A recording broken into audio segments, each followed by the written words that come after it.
So most people try to create a new personal reality as the same personality, and it doesn't work.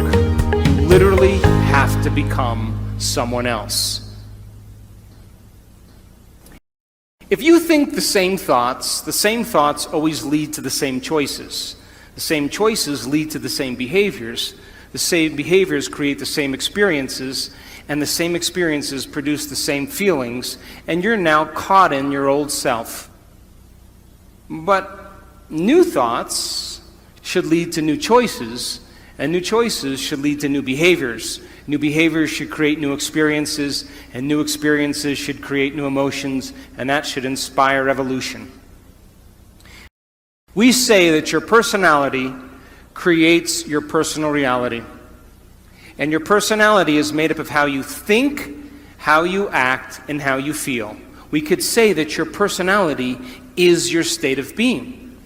So now, geniuses, if you keep thinking the same thoughts, keep demonstrating the same behaviors, keep living by the same feelings and emotions, your personal reality is going to stay exactly the same.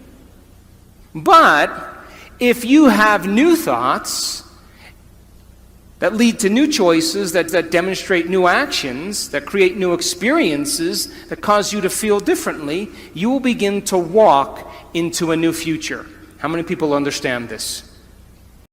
So most people try to create a new personal reality as the same personality, and it doesn't work. You literally have to become someone else. So, crossing the river of change, going from the old self to the new self, requires you stepping into the unknown. And if you are now in the unknown and you feel uncomfortable because you're leaving guilt behind, you leave unworthiness behind, you see, the biggest problem with most people is they want to create wealth, but they feel lack. They want a new life, but they feel unworthy. That's mind and body in opposition. And our research shows that you can teach people how to recondition their body to a new mind. And when that occurs, they begin to create very powerful things in their life. So now, let's talk about the neuroscience of culture, because there is a neuroscience to it. You have a brain that looks just like the person sitting next to you. And if I was to screw off the top of your heads and take out your brain and your partner's brain, someone sitting next to you, and I went like this, and I set them out, you probably wouldn't be able to tell them apart, because you share the same structure in your brain. And we call that universal traits, and we call it gross anatomy. Now, because you share the same brain as the person sitting next to you, you smile when you're happy, you frown when you're sad, you sleep at night, grab a stick the same way, we speak a language, and because we share the same gross anatomy of the brain, we have very universal traits that we have in common. How many people are with me? But now, how your brain is wired is your individuality. And that's the minute architecture or the minute structure of the brain. So then, your brain is wired different than the person next to you because you have different experiences. But if you share the same experiences because you're in a relationship, then you have similar brains that are kind of relating. And relationships are built on common experiences. If we share the same experiences, we share the same emotions. And if we share the same emotions, we can relate with each other. So then, think about it like this. You have a hand. And because you have a hand, you have the same hand as the person next to you. There's only a certain amount of things you can do with your hand. But now, what makes you unique is your fingerprint. That gives you your individuality. And that is really the minute anatomy of something related to a hand. Are you with me? So now, what is the division that unifies both the universal traits and our individual traits? And the answer is culture.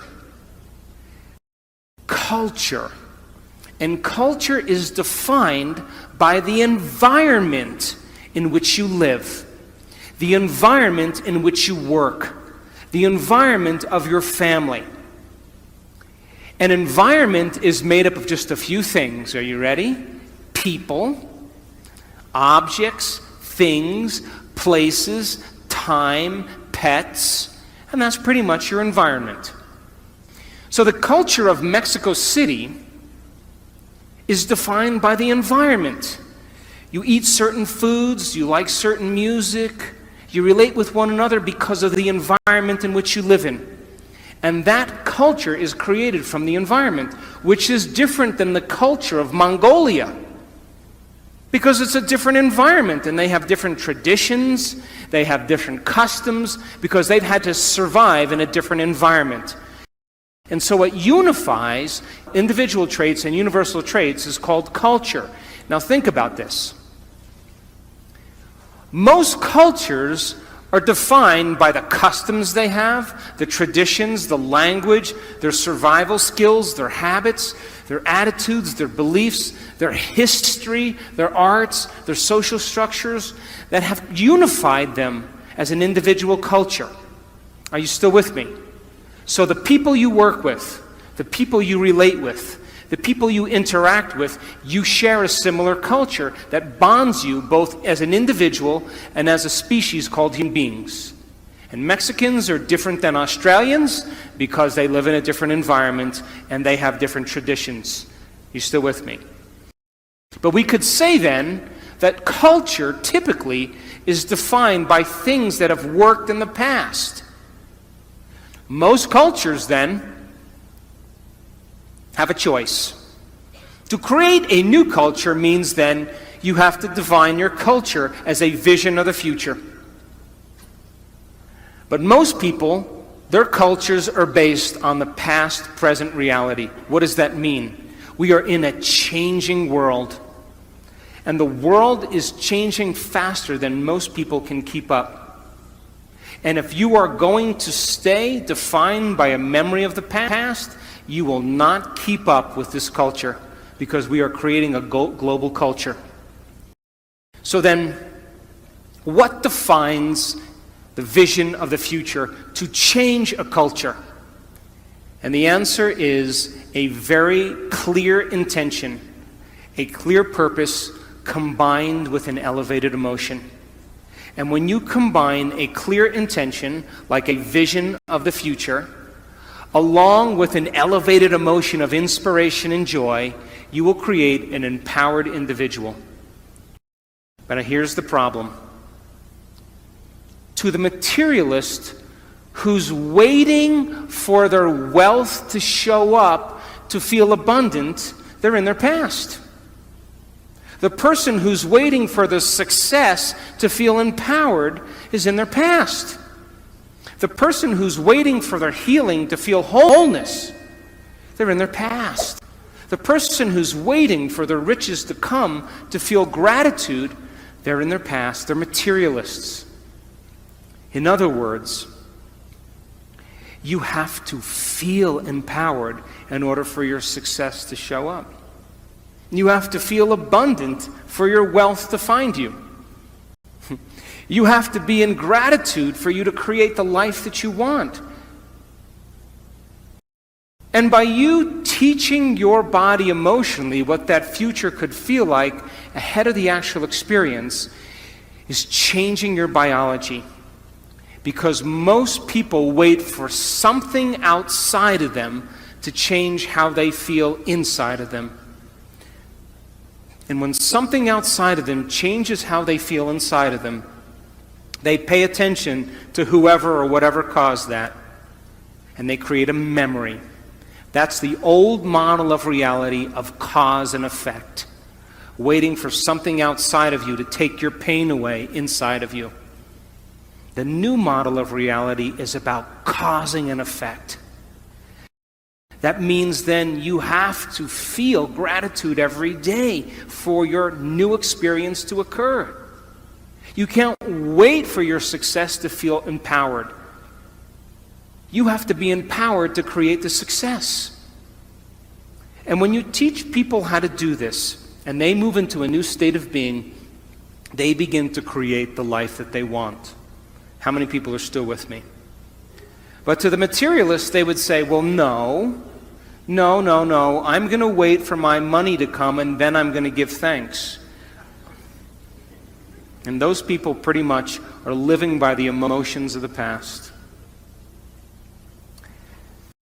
And if you're living by the emotions of the past, you are viewing your future through the lens of the past, and your vision will fade. Because when you bring up an elevated emotion, you will see the vision clearly. And leaders in history that changed the world knew how to change a culture. Look at Martin Luther King.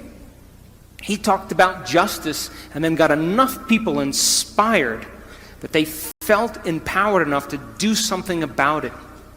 People came out of the resting state. And so then you share the same brain as Martin Luther King. And being defined by a vision of the future begins to change a culture. But most people have the same thoughts or the same intentions, and they live by the same familiar emotions, and for the most part, they're in their past. So the future then is created by a clear intention and an elevated emotion, now listen closely, that you have to cultivate in your inner environment of thoughts and feelings. But most people, by the old self, are living from past memories that are created from knowledge and experience from something that happened outside of them. Some experience or trauma that defined them. And getting a person beyond the old self then is the great work. That's what we're here for.